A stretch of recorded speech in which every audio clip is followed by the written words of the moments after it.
All right, so I think this is recording now. We're good. We're good. Um, right. So, yeah, this would be my idea for the whole presentation. Whatever. No, it's not. It's not. Whatever. Shush. Right. This is just a dump of things I want to talk about, and things I want to say, and like points I want to get across during the presentation that we're going to do after Christmas. So again, this is not me saying this is what we're doing. This is not me saying this is like what we have to say. This is just me throwing, again, this is me throwing all my ideas into an audio dump, so you guys can listen to it when you want, and when you have time or whatever. And if there's a point you go, oh, I really like that, then we can work on that. If there's a point that's not, whatever. So basically, I wanted to point out the idea of, what are video games these days? The really, really broad, general ones. So things people think of. If you say the words video games, people think of stuff like, Call of Duty, Battlefield, and these really big AAA games. And then you can bring up the idea of, well, what about things like Inside? Thomas Was Alone. Has anyone heard of those? And when nobody has, or if very few people has, so that's the thing, right? So AAA games, you've got these big game companies who make big games who are things like, Battlefield, whatever. They're very safe, very sensible games. That's the equivalency of modern, of theatre around the time of like when Bauhaus and Futurism and Modernism was. That was the safe bet. That's what gaming is. So that's what theatre was. Then you have these indie developers who are basically the people who are still using these ideas of futurism and Bauhaus and Dadaism today, and they go, oh no, that's what gaming is, but we're doing this, and it's just as good. So playing with things with ideas like, rather than having a big fancy pants overworld and a big, like really expensive, super high definition graphics, they went the very opposite, and they went with minimalism and basic things, but still having a really good, clever gameplay design. And it's basically, that's what the point I'm getting at, is it's the same thing. So these ideas of hundreds of years ago, the thing is, this is where, like, it started off with, this is theatre, this is all it is. No, that's theatre, nothing else. And then these guys came along and were like, okay, well, nah, we're going to do it this way, and we're going to make it wacky and weird and different. And that, again, that's the futurist people, the Dadaism, the Bauhaus people, Black Mountain College, all that jazz. That's from obviously all that creationism. And yeah, so they decided to go against what was the general, and we've seen that sort of thing happen, and we've seen that influence everything. Like, because as you start off, you had that, so it was in theatres. And then you started having TV, and TV was very safe and set with, for example, the BBC was what you had, and that was the set idea of, right, this is that. Then ITV went across and they had to start using revenue or whatever, but they could do other stuff, they could do what they want. It didn't have to be on the BBC's safe set terms. And they were sort of like the futurist of the time and the Bauhaus people of the time, and they'd show unusual stuff that wasn't the norm. And now you have gaming, and gaming has got to a point where this is the usual, this is the norm, this is what everybody expects. And then you have these small indie developers who make games. And the thing is, I'd have like either footage or videos or pictures or something in a slideshow or whatever to show some examples of this, of these games that are still really, really good, but they're like, you can see the influence of where Bauhaus came into them. So the minimalism, the ideas of not just using the general, really showing things up. Again, the visuals and not like the visuals in terms of that, but like the visuals of being strange and weird and unusual and starkly contrasting to other things, and the visceral aspect of bits and pieces of it.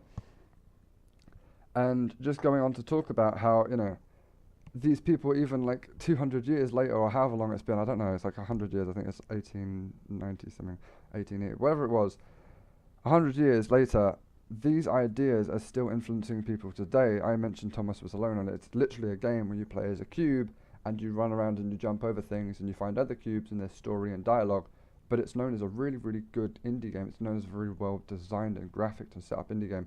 If you want to talk about really basic ideas, things like Minecraft and stuff, it's not pretty, it's not a beautifully graphic game, but it's still known as a really good game.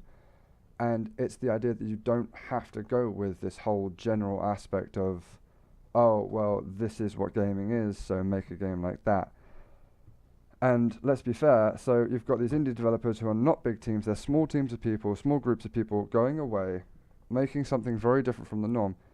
Is that not the exact same thing that people who did Bauhaus, look at Black Mountain College, for example. It's not Bauhaus. I know that's creationism or futurism or something different, but it all sort of linked into this movement of this group of people who went away from the norm of, oh, this is what it is. And they weren't huge, massive organizations. They weren't huge, big theater companies. There were small groups of people who were like, oh, okay, well, we're going to make something different. And they made it different. And they went in there and they went, okay, well, look, this is what we're doing now. And people really liked it. In the exact same ways as sort of what's happened in the gaming world, where you've got these small-time indie developers who are making amazing things that aren't super huge and super over the top and whatever. And they're still being really well liked for it. So it's showing, like, even today, 100 years later, the idea of Bauhaus still works in modern society. It still works for people. Like I mentioned, it's evolved, it's went into TV. And if you think about it, when TV was invented, you had, like, the people who, like, the younger generation who loved TV. They had their grandparents or parents like, oh, that's stupid, don't watch it, it's bad for you. Then you've got our generation now, or my generation at the very least, I don't know, but that people were like, I love games, and then my mum has always been like, oh, you shouldn't play games, they're bad for you. But she watches tons of TV, and her great-grandma would tell her not to watch tons of TV. So that's the thing, like, it's gone from only watching stuff in the theatre, to watching TV while your parents tell you not to the next generation playing games while their parents tell them not to. And, it's that whole thing of, it's this whole going against the norm, I guess. I don't know, I'm bithering out ideas. If I've said anything that makes any relevance, then, jot it down or whatever. I've put this in the Facebook chat for that reason, so we can listen to it and read over it and whatever. It's a load of verbal diarrhea, basically, because I just wanted to get some ideas out more. Because if I put it in the chat, then I can listen to it and remember the points that I was on. But yeah, so the whole concept of Beers is showing these ideas of Bauhaus and how it's still alive today in gaming. And there's a lot of people who say, oh, stuff like that, it doesn't really get made that much anymore. And there's not many companies that make these things. Look at the Worcester Group. I know it's not Bauhaus, I know it's something else entirely. But the Worcester Group is one of the few sort of companies. There's only like 4 or 5 big companies, not even big companies, but 4 or 5 companies that do this style of unusual theatre. And there are a fair few, but there's there's a lot less than there are that do traditional theatre. In the same way, there are a lot of like big AAA developers and things. There are a lot more indie developers than there are big AAA developers, but that's because an indie developer is essentially, I could be an indie developer, all I'd have to do is buy a game making kit, make a game and then sell it, and I'm an indie developer.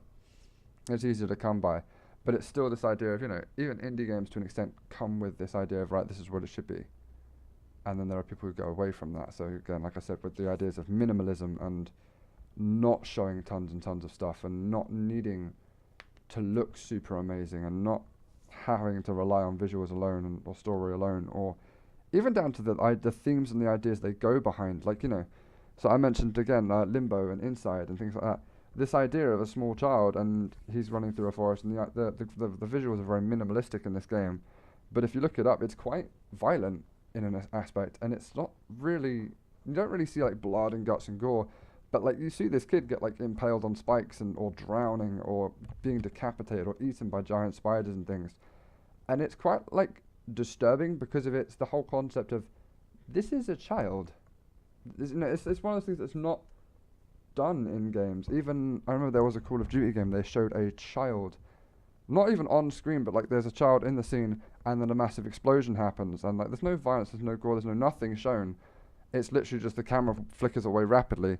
But even just insinuating the idea that the child was there and was killed received a massive backlash. So big AAA developers can't get away with that, but small indie developers can. And I feel that's sort of the same thing as what Bauhaus is, in terms of the Bauhaus developed people, because they're not this huge, enormous thing, they can get away with doing what they want to do. And eventually their small-time stuff gets enough of a following that it becomes main-time stuff, and it becomes it becomes a big thing. And I don't know, anyway, I'm going to stop this nonsensery here, I'm going to listen through it and see if it's not complete garbage. It's probably going to be, and even if it is, I'll post it on Facebook anyway. If you have listened to it all the way to the end, go ye, you're an amazing part of my group. So yeah, this is for you guys, I guess, to listen to and hear rubbish and be like, he doesn't get it at all and he's an idiot, but whatever. So yeah, that's the thing. Hopefully this has helped in some way.